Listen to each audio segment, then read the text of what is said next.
Hello class 6। Last video में तुम लोगों को चैप्टर 10 का एक्सप्लेनेशंस मिला था और क्वेश्चन आंसर्स तुम लोग को मिल जाएगा। इस वीडियो के साथ ही तुम लोग को क्वेश्चन आंसर्स भी मिल जाएगा। तो आज हम लोग जो करेंगे, आज हम लोग चैप्टर 11 स्टार्ट करेंगे। Chapter 11 explanations we will start today, ठीक है। तो तुम लोग का टिल नाउ जितना डाउट्स हुआ है नहीं हुआ है वो होपफुली तुम लोग एक जगह में नोट करके रख रहे हो। तो स्कूल खुलने के बाद हम लोग सारा वो जितना डाउट्स है नहीं है, जो क्वेश्चन आंसर्स अगर मैंने कुछ मिस आउट कर दी हूँ, या फिर तुम लोगों को मैंने बोला भी था कि अगर कुछ क्वेश्चन आंसर्स को स्टार मार्क करने के लिए, जो कि स्कूल खुलने के बाद हम लोग उसको डिस्कस करेंगे या फिर हम लोग उसका आंसर्स लिखेंगे। तो ये सब कुछ तुम लोग प्रॉपरली मेंटेन करो तो प्रॉब्लम कुछ नहीं होगा। 10 का क्वेश्चन आंसर्स तुम लोग को मिल जाएगा और चैप्टर 11 का एक्सप्लेनेशन आज स्टार्ट करेंगे। तो नेक्स्ट दिन चैप्टर 11 का भी क्वेश्चन आंसर्स हम लोग को मिल जाएगा। ओके, तो आज चलो let's start with chapter 11। Chapter 11 is page number 139। So take out page number 139। Chapter का नाम है मेजरमेंट्स एंड मोशन। चैप्टर का नाम है मेजरमेंट्स एंड मोशन। तो जो और एक चीज़ है, इतना दिन तक तुम लोगों ने जितना साइंस पढ़ा है उसमें क्या था, बेसिकली लिविंग ऑर्गेनिज्म था, लिविंग ऑर्गेनिजम्स का फीचर्स था, किस तरह क्या होता है, हैबिटेट क्या होता है, किस तरह रहता है, शरीर के अंदर में क्या है, कितना टाइप ऑफ डिविजन है। तो जो भी हम लोगों ने पढ़ा था वो was mainly related to living organism, मतलब एक जिंदा चीज़, मतलब लिविंग थिंग्स। प्लांट्स हो सकता है, वो एनिमल्स हो सकता है, वो माइक्रो ऑर्गेनिजम्स हो सकता है। तो जो हम लोगों ने पढ़ा था वो कि लिविंग थिंग्स में क्या क्या फीचर्स है, यही हम लोगों ने इतना मतलब चैप्टर 10 तक घुमा फिरा के वही हम लोगों ने पढ़ा। अब जो चैप्टर 11 है, this is not a part of life science, मतलब इसमें जिंदा चीज कुछ नहीं है। This is a part of physics. अभी तुम लोग बहुत छोटे हो तो फिजिक्स क्या है, बायोलॉजी क्या है, वो उतना समझ में नहीं आएगा, समझने का जरूरत भी नहीं है। पर इतना दिमाग में रखो कि चैप्टर 11 से हम लोग फिजिकल साइंस पढ़ रहे हैं, मतलब जो कि लिविंग नहीं है पर इट इज साइंस और which is equally important. Living organism जितना ही इम्पॉर्टेंट है, जो हम लोग daily day to day lifestyle में जिसको फॉलो करते हैं, विच इज रियली नीडेड, ठीक है। चलो let's start with the chapter. Page number 139 में बेसिकली कुछ नहीं है, यहाँ पे कुछ फिल इन द ब्लैंक्स दिया गया है, जो कि नहीं भी करोगे तो चले।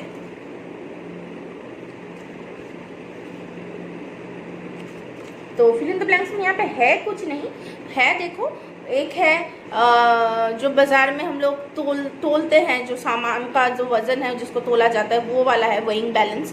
फिर यहाँ पे एक मग है, देखो, जिसमें मेजरमेंट्स दिया हुआ है कि किस तरह से हम लोग लिक्विड को मेजर करेंगे। फिर वॉच है जिससे हम लोग टाइम को मेजर करते हैं। फिर there is a measuring tape जिससे हम लोग लेंथ मेजर करते हैं। फिर देर इज रूलर, मतलब स्केल, जिससे हम लोग, उससे भी हम लोग लेंथ ही मेजर करते हैं। और उसके बाद है थर्मोमीटर, जिससे हम लोग टेम्परेचर मेजर करते हैं। तो यहाँ से तुम लोग को समझ में आ रहा है कि यहाँ पे जो क्या क्या चीज़ दिया हुआ है, ऐसा चीज़ दिया हुआ है जिससे हम लोग कुछ ना कुछ अमाउंट को हम लोग मेजर करते हैं, कुछ ना कुछ एंटिटी को हम लोग मेजर करते हैं। तो जो चीज़ को हम लोग मेजर करते हैं उसको हम लोग यूनिट बोलते हैं। तो किस तरह से मेजरिंग होता है वही हम लोग ये चैप्टर में हम लोग देखेंगे, ठीक है। तो लेट्स टर्न पेज नंबर 140।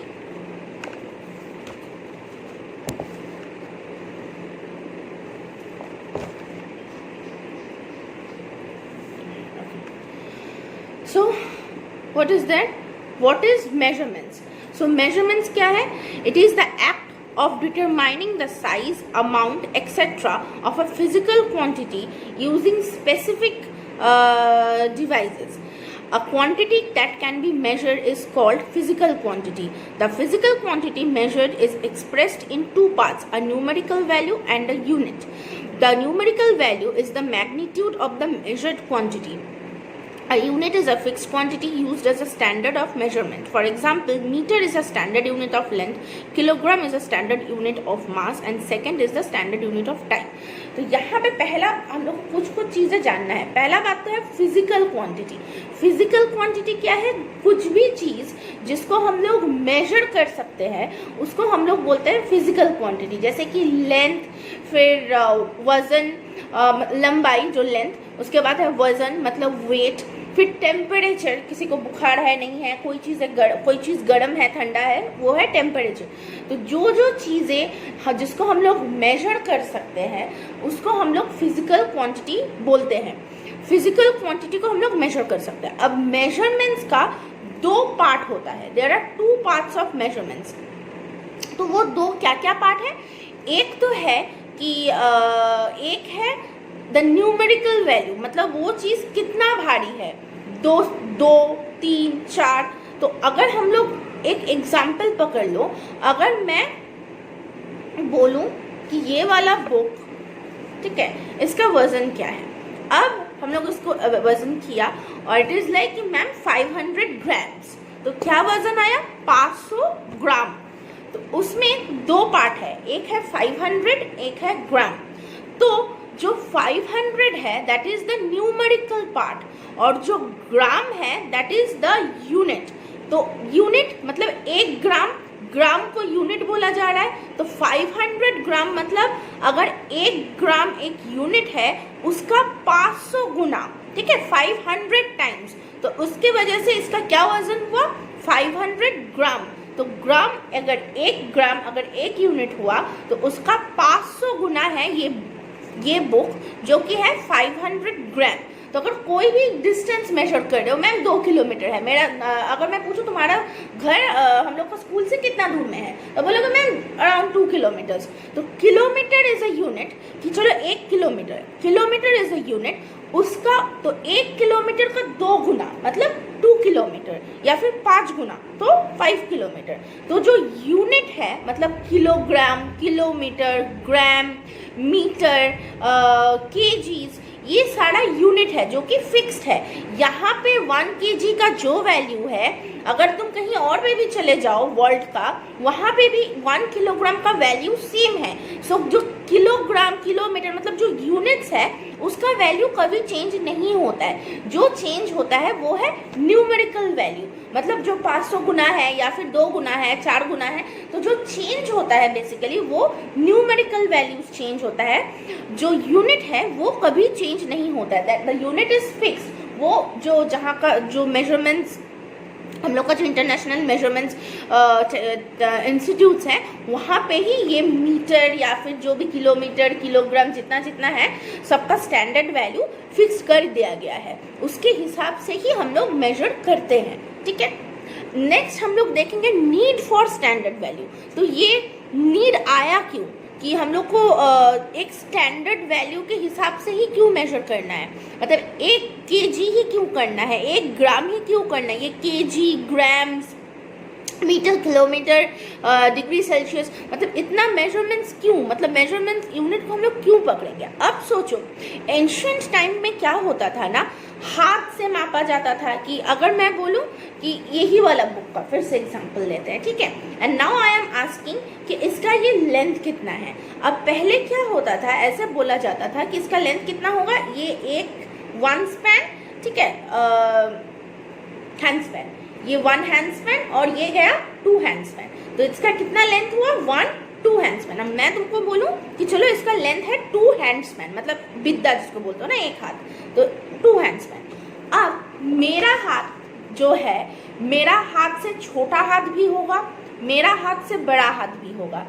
मेरा 2 हैंड स्पैन, तुम लोगों का 2 हैंड स्पैन नहीं होगा, तुम लोगों का शायद थोड़ा ज़्यादा होगा, 2.5 इस तरह कुछ होगा।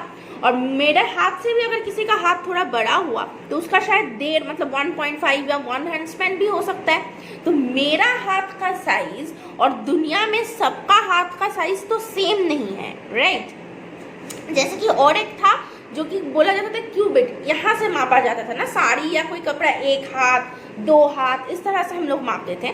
But this is also wrong, क्योंकि हम लोग का जो बॉडी का साइज है, हम लोग का हाथ का, पैर का, फुट का, जितना भी मतलब जैसे पेस, यहाँ पे देखो एग्जाम्पल में भी दिया हुआ है 140, एग्जाम्पल में पेस मतलब एक बार में तुम कितना पैर फेंक सकते हो, दैट इज 1 पेस। अब मैं जितना पैर फेंक सकती हूँ, मुझसे अगर कोई लंबा होगा तो वो ज़्यादा अपने पैर को फेंक पाएगा, मुझसे अगर कोई थोड़ा छोटा होगा, शॉर्ट होगा हाइट में, तो उसका पेस भी छोटा हो जाएगा।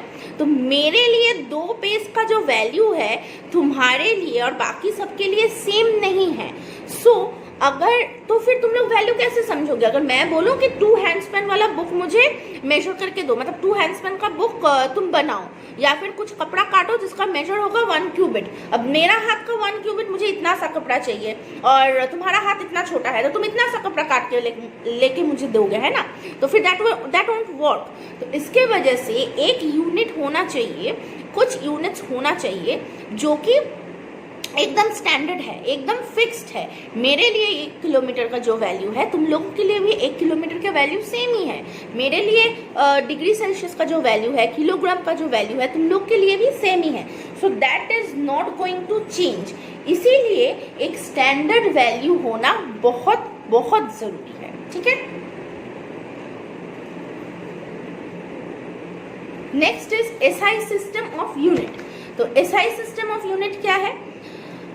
All over the world, people use diverse unit of measure to measure a specific physical quantity. This has caused a lot of confusion in measurements. Thus, for the sake of uniformity and convenience, scientists worldwide has accepted a standard set of units for measurements called the International System of Units or SI units. तो अब क्या problem हुआ? अब units में भी काफ़ी सारा variation है ना? अगर तुम लोग वजन को ही ले लो तो वजन को ही ले लो तो किलोग्राम हो सकता है, ग्राम हो सकता है, डेसीग्राम हो सकता है, फिर लीटर हो सकता है। तो ग्राम का काफ़ी सारा यूनिट है जिससे हम लोग मेजर करते हैं। पर वर्ल्ड वाइड में क्या प्रॉब्लम हुआ? ये कंट्री में कुछ इस तरह से मेजर किया जाता है, कोई और कंट्री में कुछ और है, जैसे कि वहाँ पे पाउंड भी होता है, यहाँ पे जैसे हम लोग केजीज में वेट करते हैं, कोई कंट्री में पाउंड में वेट किया जाता है। तो प्रॉब्लम होता है। इसीलिए क्या हुआ, जो इंटरनेशनल सिस्टम ऑफ यूनिट जो इंस्टीट्यूट है, उसने क्या किया, पर्टिकुलर चीज़ों में, जैसे कि फिजिकल क्वांटिटी, सपोज टेम्परेचर, तो टेम्परेचर तुम लोग काफ़ी तरीके से मेजर कर सकते हो। एक तो है डिग्री सेल्सियस, एक है फ़ारेनहाइट और एक है केल्विन। तो हम लोग किससे मेजर करेंगे? तो एसआई यूनिट, टेम्परेचर का एसआई यूनिट है केल्विन। तो अगर हम लोग को इंटरनेशनली लिखना है तो हम लोग केल्विन में लिखेंगे, ना कि डिग्री सेल्सियस में या फिर तुम्हारा फ़ारेनहाइट में। उसी तरह से अगर वज़न को देखना है तो हम लोग केजीज में नहीं लिखते, वज़न का स्टैंडर्ड यूनिट है ग्राम, तो हम लोग ग्राम में लिखते हैं। तो अगर इंटरनेशनली हम लोगों को कुछ लिखना है नॉर्मली, तो उसका एसआई यूनिट है ग्राम, ठीक है? तो इस तरह से बाकी यहाँ पे 3 चीज़ें हैं, लेंथ है, मास है, टाइम है। तो यहाँ पे देखो सबका 4 काइंड ऑफ यूनिट है। एक तो है एसआई यूनिट जो कि एकदम लास्ट में दिया हुआ है, सिस्टम इंटरनेशनल, फिर एफपीएस यूनिट है, ठीक है, फुट पाउंड सेकंड, फिर यहाँ पे है एमकेएस, फिर सीजीएस। यहाँ पे different kind of unit measurements हम लोग यूज़ करते हैं। तो किसका क्या क्या यूनिट है वो हम लोग को जानना है। तो बेसिकली सीजीएस वाला इंपॉर्टेंट है और एसआई इंपॉर्टेंट है, यही ज़्यादा से ज़्यादा एग्जाम में आता है। तो CGS unit and SI system वाला यूनिट, ठीक है? तो लेंथ का सीजीएस यूनिट है सेंटीमीटर और एसआई यूनिट है मीटर। मास का सीजीएस यूनिट है ग्राम, एसआई यूनिट है किलोग्राम। उसके बाद टाइम का सीजीएस यूनिट है सेकंड और एसआई का second. Time is the only physical quantity जिसका सारा यूनिट सेम है, सेकंड्स में ही सब कुछ होता है, बाकी सबका चेंज हो रहा है, बट टाइम इज फिक्स्ड, मतलब उसका सेकंड्स में ही यूनिट को हम लोग मेजर करते हैं, ठीक है? अच्छा, अब हम लोग एक एक यूनिट में जाएंगे, मतलब एक एक फिजिकल क्वांटिटी में मूव ऑन करेंगे, ठीक है? तो पहला वाला है measurements of length. The SI unit of length is meter. 1 meter is divided into 100 centimeter and each centimeter is divided into 10 millimeter. तो ये भी तुम लोग को जानना है, 1 meter is equal to 100 centimeter, 1 centimeter equals to 10 millimeter. तो इस तरह से ऐसे भी 1 meter equals to 1000 millimeter. तो ये भी मैं तुम लोग को समझा दूंगी। There are certain calculations जो हम लोग को बेस करके मतलब जानना होता है। तो एसआई यूनिट का मतलब लेंथ का एसआई यूनिट है मीटर और सेंटीमीटर मतलब 100 सेंटीमीटर इक्वल्स टू 1 मीटर और 1000 millimetre is equal to 1 metre, ठीक है? तो यहाँ पे देखो पेज नंबर 142 में एक ब्लू कलर का टेबल दिया हुआ है और यहाँ पे तुम लोग को रिलेशन समझ में आ जाएगा, जैसे कि 1 किलोमीटर इक्वल्स टू 1000 मीटर, फिर 1 मीटर इक्वल्स टू 1000 mm। तो इस तरह से देखो यहाँ पे सब कुछ दिया हुआ है जो तुम लोग को प्रॉपर्ली समझ में आ जाएगा। थोड़ा जो कैलकुलेशन है वो थोड़ा फॉलो करो, ये वाला टेबल, ब्लू वाला टेबल में, पेज नंबर 142 का ब्लू वाला टेबल में। ठीक है। नेक्स्ट हम लोग देखेंगे कि लेंथ मेजर कर, अभी तो हम लोग को पता चला कि किस तरह से लेंथ हम लोग मतलब लेंथ किस यूनिट में हम लोग मेजर करते हैं। अब हम लोग देखेंगे कि क्या क्या इंस्ट्रूमेंट है जिससे लेंथ को मेजर किया जा सकता है। पहला इंस्ट्रूमेंट है रूलर, ठीक है, जिससे हम लोग बड़े बड़े चीज़ों को मेजर करते हैं, ठीक है, बड़ा कोई जगह ऐसा कुछ से हम लोग रूलर से मेजर करते हैं। और कुछ कुछ चीज़ें हैं जो कि एकदम छोटा है, जैसे कि एक वायर ले लो, एक पतला सा पेपर ले लो, ये सब कुछ का मेजरमेंट्स तो हम लोग रूलर को यूज़ करके नहीं कर सकते। तो उसके वजह से हम लोग दो चीज़ें यूज़ करते हैं, एक का नाम है वर्नियर कैलिपर्स और दूसरा का नाम है स्क्रू गेज। तो किस तरह, सिर्फ इतना जानोगे, क्या क्या जानोगे मैं बोल रही हूँ। एक तो है correct method for measurements using a ruler. यहाँ पे जो कुछ 3 पॉइंट्स दिया हुआ है, ये 3 पॉइंट्स को तुम लोग अच्छा से देखोगे कि किस तरह से हम लोग रूलर यूज़ करके मेजर करना चाहिए, एकदम प्रॉपर यूटिलाइजेशन क्या है रूलर का, ठीक है, किस तरह से। और 2 चीज़ें जो तुम लोग देखोगे, वर्नियर कैलिपर्स और स्क्रू गेज, ये दोनों चीज़ों का जो नाम है इसको अच्छा से मतलब याद में रखना है। और क्या क्या चीज़ें मेजर करने के लिए ये 2 चीज़ लगता है, ये 2 चीज़ हम लोग को याद रखना है, ठीक है। अच्छा, और एक चीज़ है जो इंटरेस्टिंग है, एक तो है रूलर बोलो, वर्नियर कैलिपर्स और स्क्रू गेज जो है छोटा चीज़ है, जैसे कि diameter of a wire, paper का थिकनेस, ये सब कुछ मेजर करने के लिए तुम लोग को वर्नियर कैलिपर्स और स्क्रू गेज लगता है। रूलर कुछ बड़ा जो जगह है उसको मेजर करने के लिए रूलर लगता है, ठीक है। पर ये सब कुछ ना, मतलब ये तीनों चीज़ स्ट्रेट सरफेस को मेजर कर पाता है। मतलब अगर कोई सरफेस एकदम स्ट्रेट है, रूलर, जैसे कि ये बुक का सरफेस एकदम स्ट्रेट है, तो इसको मेजर करने के लिए रूलर इज फाइन।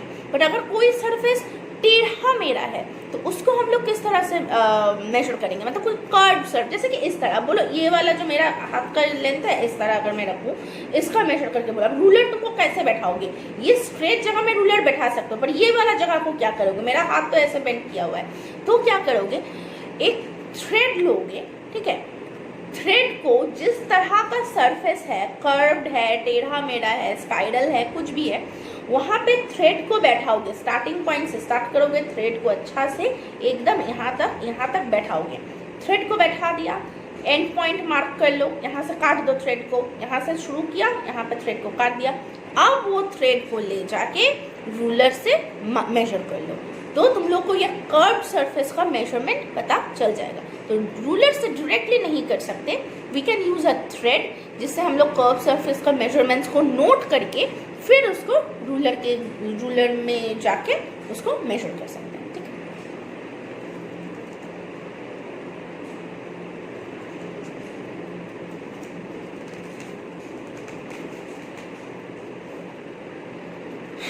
नेक्स्ट जो हम लोग करेंगे वो है अच्छा, एस्टिमेशन बेसिकली कुछ नहीं है, जैसे हम लोग सम करते हैं, हम लोग पकड़ते हैं ना, let this be x, let the value of this be x, मतलब कोई भी वैल्यू को अगर हम लोग एस्टिमेट करते हैं, मतलब अज्यूम करते हैं, पकड़ लेते हैं कि इसका वैल्यू ये होगा, तो वो जो वैल्यू को हमने पकड़ा पहले लाइन में कि let the value of this, let the length of this side be x, फिर हम लोग x का मेजरमेंट्स निकालते हैं, जो कि कंडीशन दिया हुआ रहता है, उसके ऊपर बेस करके हम लोग वैल्यूज, मतलब मेजरमेंट्स का वैल्यूज निकालते हैं। पर वो जो पहले हम लोगों ने अज्यूम किया कि let the length of the cube be x, तो वो जो अजम्पशन है उसको हम लोग एस्टिमेशन बोलते हैं, ठीक है, दैट्स इट।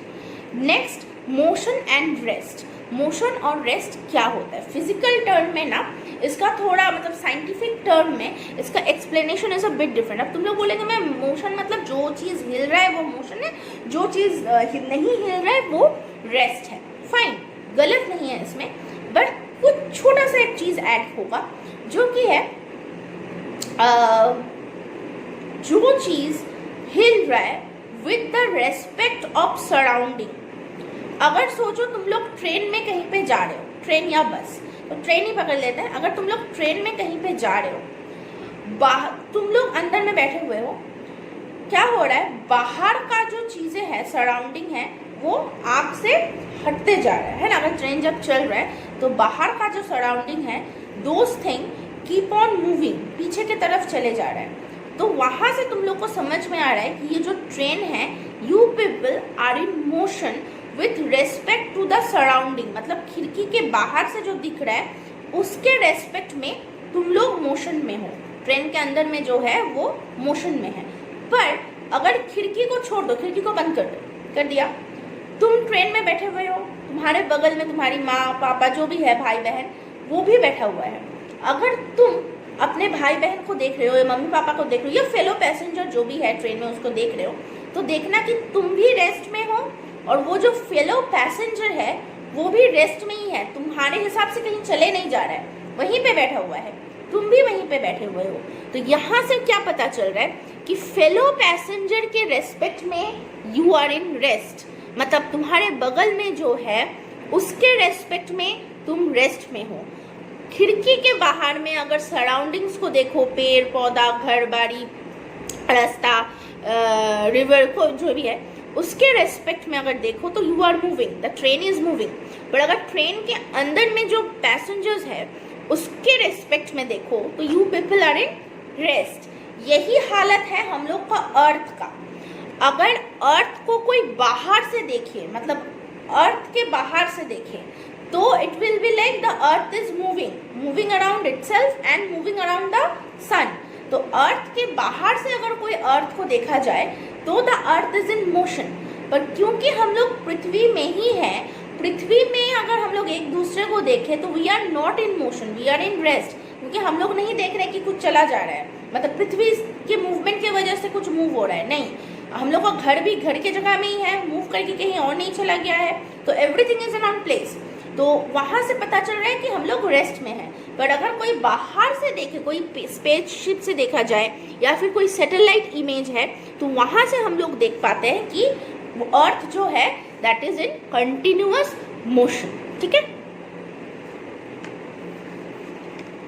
तो ये गया मोशन और रेस्ट। नेक्स्ट हम लोग देखेंगे कि टाइप ऑफ मोशन, कितना टाइप ऑफ मोशन है। तो there are basically 3 types of motion. पहला है ट्रांसलेशनल मोशन। ट्रांसलेशनल मोशन कोई भी कार या कुछ भी अगर continuously changes continuously with time with respect to its surrounding. Moreover, during the journey, all parts of the car move equal distance in equal interval of time. Such motion is called transitional motion. Transitional motion can be of 2 types, rectilinear motion and curvilinear motion. तो देखो transitional motion मतलब कोई भी part अगर equal amount of time में equal distance जा रहा है, मतलब अगर कार को ले लो, कार का सामने वाला चक्का पीछे वाला चक्का सेम डिस्टेंस ही जा रहा है इक्वल टाइम में। अगर सामने का चक्का 1 किलोमीटर जा रहा है तो पीछे का चक्का भी 1 किलोमीटर ही जा रहा है ना। अगर मैं बोल दूं कि 1 घंटा में सामने का चक्का 60 किलोमीटर जा रहा है और पीछे का चक्का 60 किलोमीटर जा रहा है, तो उसका मतलब क्या है, दोनों चक्का 1 घंटा में same kilometres, same distance travel कर रहा है। तो that is what is called transitional motion, कि एक बॉडी का सारा पार्ट अगर इक्वल डिस्टेंस ट्रैवल कर रहा है इक्वल टाइम पे, उसको हम लोग बोलेंगे ट्रांजिशनल मोशन। अब ट्रांजिशनल मोशन क्या है, 2 टाइप का होता है, एक है रेक्टिलिनियर मोशन और एक है कर्विलिनियर मोशन। तो रेक्टिलिनियर मोशन मतलब अगर कोई चीज स्ट्रेट लाइन में मूव कर रहा है उसको हम लोग बोलेंगे रेक्टिलिनियर मोशन। कोई चीज अगर स्ट्रेट लाइन में मूव कर रहा है, स्ट्रेट पाथ में मूव कर रहा है, उसको हम लोग बोलेंगे रेक्टिलिनियर मोशन। और कर्विलिनियर मोशन मतलब कोई चीज अगर कर्व सरफेस में, मतलब कर्व सरफेस में मूव कर रहा है, थोड़ा टेढ़ा मेढ़ा सरफेस है, जैसे कि तुम लोग का पेज 145 का सेकंड पिक्चर है, एकदम टेढ़ा मेढ़ा सा रास्ता है, अगर कोई चीज उस तरह से मूव कर रहा है तो उसको हम लोग बोलेंगे curvilinear motion. Now turn the page turn करो पेज नंबर 146 में। यहाँ पे दिया हुआ है देखो रोटेशनल मोशन। रोटेशनल मोशन मतलब कोई चीज अगर एक पॉइंट में फिक्स्ड होके इस तरह से घूम रहा है, एक पॉइंट में फिक्स्ड है पर इस तरह से सर्कुलर घूम रहा है, उसको हम लोग बोलेंगे रोटेशनल मोशन। जैसे कि अर्थ का फिर लट्टू जो तुम लोग घुमाते हो, लट्टू क्या होता है, एक पॉइंट में जमीन में फिक्स्ड होके फिर अपने आप घूमता है, तो उसको हम लोग बोलेंगे रोटेशनल मोशन। और एक चीज है जो कि है periodic motion. Periodic motion if the motion of an object is repeated along the same path at regular interval of time, such motion is said to be periodic motion। जैसे कि तुम लोग क्लॉक ले लो, क्लॉक देखो मतलब हर दिन same ही time होता है ना, 1 बज रहा है, 2 बज रहा है, 3 बज रहा है, फिर 12 बज रहा है, फिर से 1 बज रहा है, 2 बज रहा है, 3 बज रहा है। So it's the same thing, same motion जो कि दिन व दिन रिपीट हो रहा है। वो रिपीटेड जो मोशन है उसको हम लोग बोलते हैं पीरियोडिक मोशन। रिपीट हो रहा है वो भी सेम अमाउंट ऑफ टाइम पे।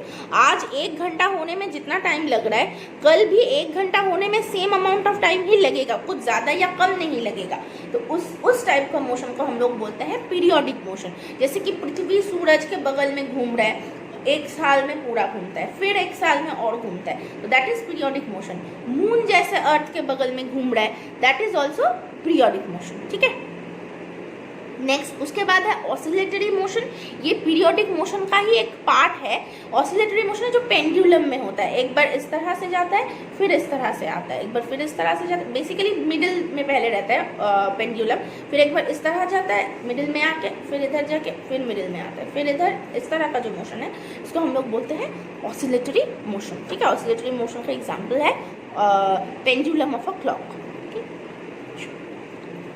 तो ये गया तुम लोग का चैप्टर, और चैप्टर खत्म भी हो गया। काफ़ी इजी चैप्टर है, काफ़ी इजी चैप्टर है। सिर्फ मेजरमेंट्स है, मोशन है, किस टाइप का मोशन है, यही है ये चैप्टर में। तो चैप्टर इज डन। तो हम लोग जो करेंगे नेक्स्ट वीडियो में, ऑब्वियसली क्वेश्चन आंसर्स तुम लोग को भेज दिया जाएगा। तो वो क्वेश्चन आंसर्स कॉपी में तुम लोग लिख लोगे, जैसे तुम लोग जो जो कर रहे हो, जिस तरह से कर ले कर लेना। और स्कूल खुलने के बाद we will check it. Okay, चलो, थैंक यू।